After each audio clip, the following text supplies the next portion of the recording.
Olá, povo de Deus, segunda-feira da 11ª semana do Tempo Comum, 17 de junho de 2024.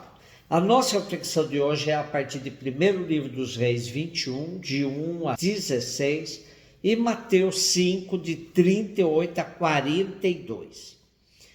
Convido você a abrir sua Bíblia e ler nossa primeira leitura.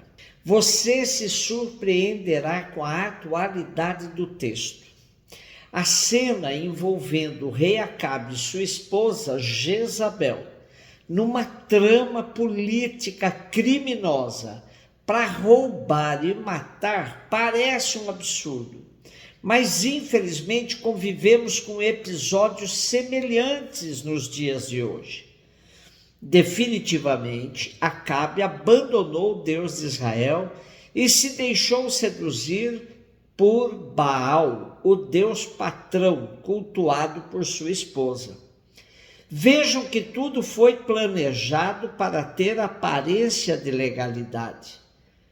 Carta com selo real, convocando jejum e assembleia popular.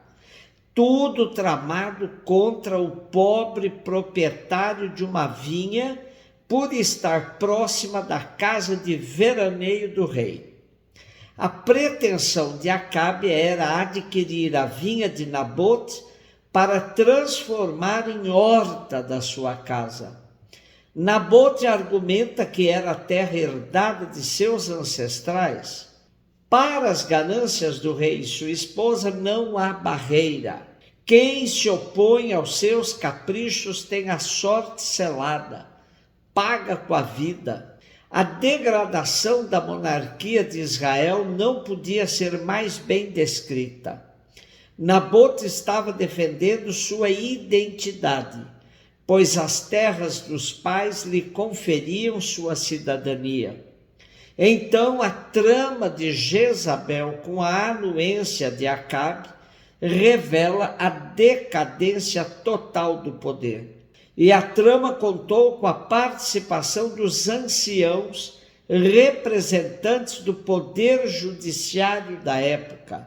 Trata-se de um verdadeiro conluio entre os poderes contra um cidadão comum. Como bem nos lembrou o exegeta português Fernando Fonseca, sabemos que a violência não se combate com a violência e que só o amor é sempre vitorioso. Mas a história de Nabote lembra-nos que há um limite para a condescendência perante as injustiças. A fidelidade à vontade de Deus não pode, de forma alguma, justificar uma calamidade destas. Jesus, que se opõe fortemente a toda injustiça e abuso, para ser fiel à vontade do Pai, sujeita-se à máxima injustiça, que foi a sua morte na cruz. Agora, quem quer participar na sua glória, há também de participar no mistério da sua caridade. Participar no mistério da caridade de Cristo não é uma piedosa abstração. O amor ativo não é fraco, é muito mais forte do que a violência que caracteriza a cega brutalidade e é indigna do ser humano.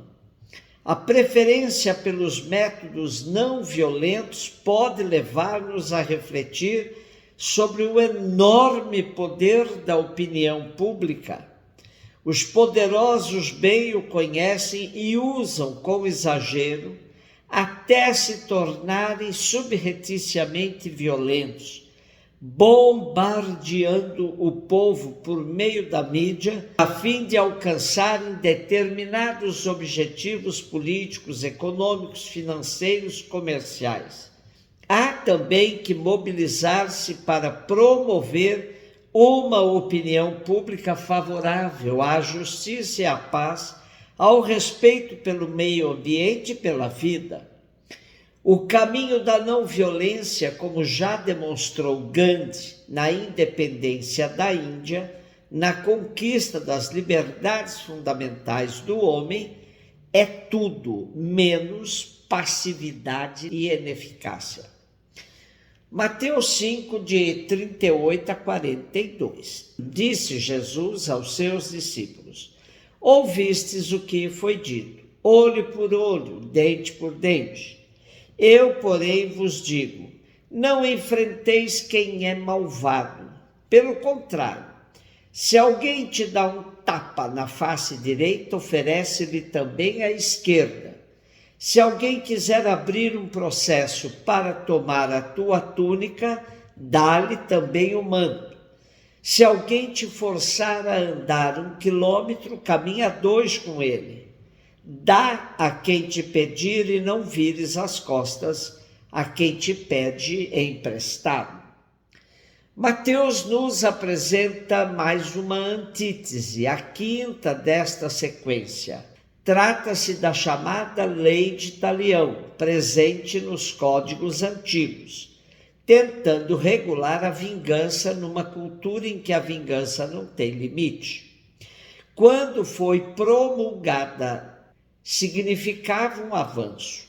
É claro que aos nossos ouvidos hoje parece um absurdo, mas também o era para os judeus do tempo de Jesus.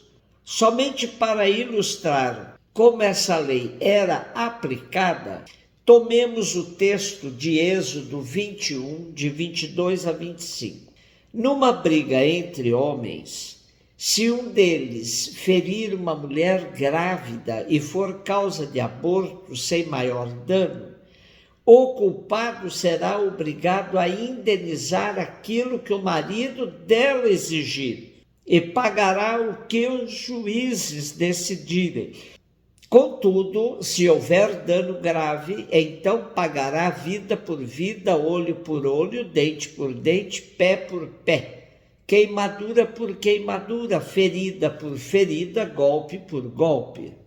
Jesus propõe a quebra da espiral da violência e será uma orientação incorporada na prática cristã para reger o relacionamento humano. Nessa perspectiva, o apóstolo Paulo ensinará: abençoe os que perseguem vocês, abençoe, não amaldiçoe. Não paguem a ninguém o mal com o mal, não façam justiça por própria conta, não se deixe vencer pelo mal, mas vença o mal com o bem. Carta aos Romanos, capítulo 12. Defender o direito é uma coisa, agir com intolerância e violência é outra. Quando Paulo diz, deixem a ira de Deus agir, pois o Senhor diz na Escritura, a mim pertence a vingança, eu mesmo vou retribuir, Paulo leva em conta que Deus tem entranhas de misericórdia. E quando age, faz justiça, mas movido pela misericórdia. Uma sem a outra tem consequências danosas. Texto maravilhoso do Papa Francisco nos dá as diretrizes concretas de como a misericórdia deve impregnar a vida da igreja, a nossa vida. A misericórdia não é contrária à verdade, não é sentimentalismo, mas encarna a verdade na vida. É isso que Deus faz em relação ao pecador, ao oferecer-lhe sempre novas possibilidades para se arrepender, se converter e crer. Se Deus se detivesse na justiça, deixaria de ser Deus. Seria como todos os homens que clamam pelo respeito da lei. A justiça por si só não é suficiente. E a experiência mostra que, limitando-se a apelar para ela, corre-se o risco de a destruir. Por isso, Deus, com a misericórdia e o perdão, passa além da justiça. Isso não significa desvalorizar a justiça ou torná-la supérflua. Antes, pelo contrário, quem erra deve descontar a pena. Só que isso não é o fim, mas o início da conversão, porque se experimenta a ternura do perdão. Deus não rejeita a justiça. Ele engloba-a, supera-a em um evento superior em que se experimenta o amor, que está na base de uma verdadeira justiça. Um beijo no seu coração.